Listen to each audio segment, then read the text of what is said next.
హల్లెలూయా. దేవుని నామానికి మహిమ కలుగునుగాక. కూడినటువంటి మీ అందరికీ ఈడుపులో వాక్యమును వినుచున్నటువంటి బిడ్డలందరికీ కూడా ప్రభు పేరట వందనాలు తెలియజేస్తూ ఉన్నాను. హల్లెలూయా, హల్లెలూయా. 99వ కీర్తన భాగము 7వ వచనములు అంటారు, మేఘ స్తంభములో నుండి ఆయన వారితో మాట్లాడెను, వారు ఆయన శాసనములను అనుసరించిరి, ఆయన తమకిచ్చిన కట్టడలను వారు అనుసరించిరి అంటున్నారు. వారు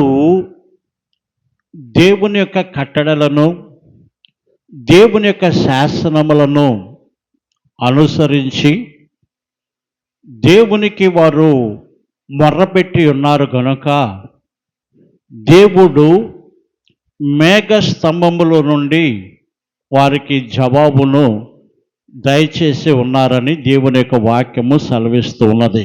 వారు ఎవరనగా సమూయేలు, మోషే, అహరోను, దేవుని యొక్క పరిశుద్ధ గ్రంథములో ఉన్నటువంటి అనేకమైనటువంటి భక్తులు ఆయన కట్టడలను, ఆయన శాసనములను అనుసరించి నడుచుకోవటం మూలంగా దేవుడు వారితో మాట్లాడి ఉన్నారంట. మరి నీవు నేను మనందరము దేవుని యొక్క ఆజ్ఞలను, దేవుడు మనకిచ్చినటువంటి శాసనములను అనుసరించి నడుచుకున్నట్లయితే ఆ ప్రభువు ఈ దినాలలో కూడా మనం ప్రార్థించినప్పుడు ఆయన ప్రత్యుత్తరమును కలుగజేసేటువంటి దేవుడై ఉన్నాడు. కనుక మనందరము ఎక్కడ సమకూర్చబడాలంటే 99వ కీర్తన 5వ వచనంలో అంటారు, మన దేవుడైన యెహోవాను ఘనపరచుడి, ఆయన పాదపీఠం ఎదుట సాగిలపడుడి, ఆయన పరిశుద్ధుడు అంటున్నాడు. మన దేవుని మనము ప్రతిరోజు కూడా ఘనపరచాలని ఆ ప్రభువు మన అందరిని కూడా కోరుకుంటూ ఉన్నాడు.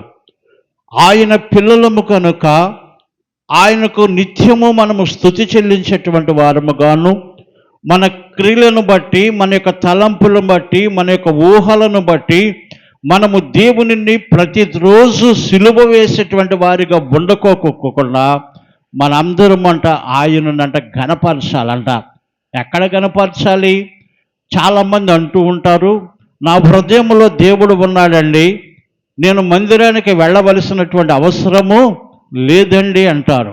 నా ఇల్లే ఒక దేవాలయం అండి, నా ఇంటిలో దేవుడికి ఒక ప్రత్యేకమైనటువంటి స్థలమును ఏర్పాటు చేశానండి, ప్రతి ఆదివారము నా ఇంట్లో ఉండి నేను దేవుని స్తుతిస్తానండి అని కొంతమంది వితండవాదముతో వాదించేటువంటి వారు ఈ లోకంలో చాలామంది ఉన్నారు. కొంతమంది అయితే మాకు యూట్యూబ్లో వాక్యం వస్తుందండి, లేకపోతే టీవీ ఛానల్స్లో లైవ్ వస్తుందండి, మేము దేవుని యొక్క మందిరానికి వెళ్ళవలసినటువంటి అవసరం లేదండి, మేము ఆ విధముగా వాక్యమును అనుసరించి బలపడుతున్నామని అన్నటువంటి వారు కూడా చాలామంది ఉన్నారు. కానీ దేవుని యొక్క వాక్యం ఇక్కడ ఏమని చెప్తుందో తెలుసా? మన అందరము కూడా ఆయన పాదపీఠం ఎదుట సాగిలపడాలి. హల్లెలూయా, హల్లెలూయా. దేవుడు అంటున్నాడు, ఆకాశము నా సింహాసనము, భూమి నా పాదపీఠము అంటున్నాడు. ఆయన యొక్క దేవుని యొక్క పరిశుద్ధమైనటువంటి మందిరములో ఆయన యొక్క పాదపీఠం ఎదుట మనందరము సాగిలపడి ఆయనను ఘనపరిచినట్లయితే, ఆయనను మహిమపరిచినట్లయితే, మోషే, అహరోను, సమూయేలు వివిధ రకాలైనటువంటి భక్తులతో మేఘారుహుడై వచ్చి ప్రభువు మాట్లాడినట్లుగా మనతో కూడా దేవుడు మాట్లాడబోతూ ఉన్నాడు. హల్లెలూయా, హల్లెలూయా. ఆయన మనతో మాట్లాడాలంటే ఆయన కట్టడలను, ఆయన శాసనముల నుండి మనం తొలగిపోకోకుండా నిత్యము ఆయన యొక్క సన్నిధానముల నుండి ఆయనకు మొర్రపెట్టేటువంటి వారిగా ఉన్నట్లయితే ప్రభు మనందరితోనూ మాట్లాడబోతున్నాడు. తన ఆత్మ అభిషేకమును మనందరిపైన కుమ్మరించబోతున్నాడు. ఈ కొద్ది మాటలను ప్రభు మన ఎన్నికలలో నీరు కట్టి ఫలింపచేయునుగాక. ఆమేన్.